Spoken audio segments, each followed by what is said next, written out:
So we've been in business 11 years now, and every year of that we've had continued growth. So it's a great journey so far.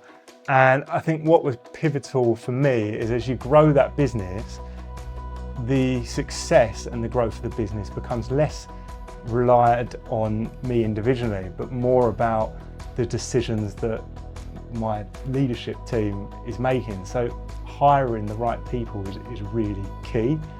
Now, I've got 3 young children, and before kids, I'd be in the office doing crazy hours. I'd be all over every business decision that gets made. And I think just naturally, for me anyway, having kids forces you to take that step back and kind of hand over some of that responsibility to others. And what you sort of notice is you've taken that step back, but the business continues to flourish, it continues to grow, and you realise that you don't need to be over every business decision that gets made. And you can sort of entrust people to just get on with it. And that was really pivotal for me. So what you're looking at for when you're hiring is experience is crucial. Like, you could have the best person that you think you're going to get on with as a great friend or a mate of yours, but unless they've got that experience in that industry and have been there and done that, I think that's where you realise that they can just deliver so much better when they've got that experience. Obviously, they need to be passionate about what you're trying to do.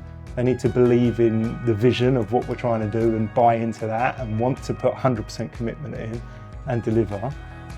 And if you can get those things, you've got a really good chance of hiring the right person. So for me, I'm an entrepreneur. My background is not heating, it's not electrical, it's not through the process of being an apprentice, and I've had 20 years of experience with heating. So what that means is, yes, I can believe in the vision of the business and where we're trying to go, but what I need to do is make sure I've surrounded myself with technical people that understand the different services that we're doing, so that we deliver it right first time for the clients.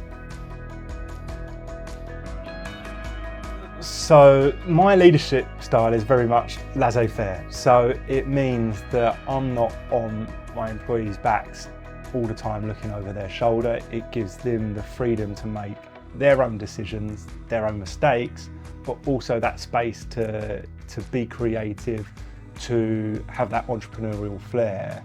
And I think that's really important, and it creates that environment of a more relaxed culture. But as your business grows, it's also really important to have good communication as well.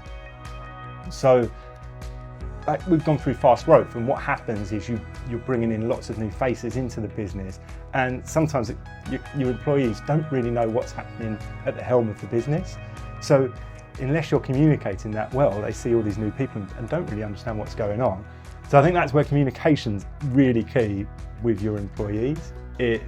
Are you simple things like employee newsletters and company socials and stuff really goes a long way to keeping everyone feeling like they're all involved in the business and they know what's happening at the helm of the business and and what sort of direction we're trying to go in. As the business gets larger, for example, it's harder to have that entrepreneurial flair.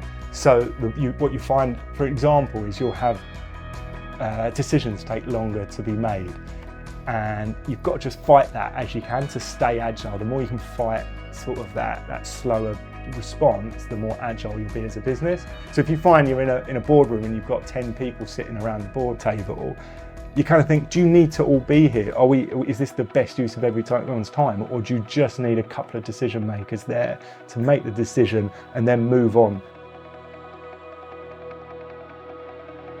So for us, setting a long-term vision seems to be really important. So, if we say that by 2030, we want to be able to reduce carbon emissions by X number of tons, then that gives you a clear vision of what you're trying to achieve. And then what it's about is, well, how are you going to do that?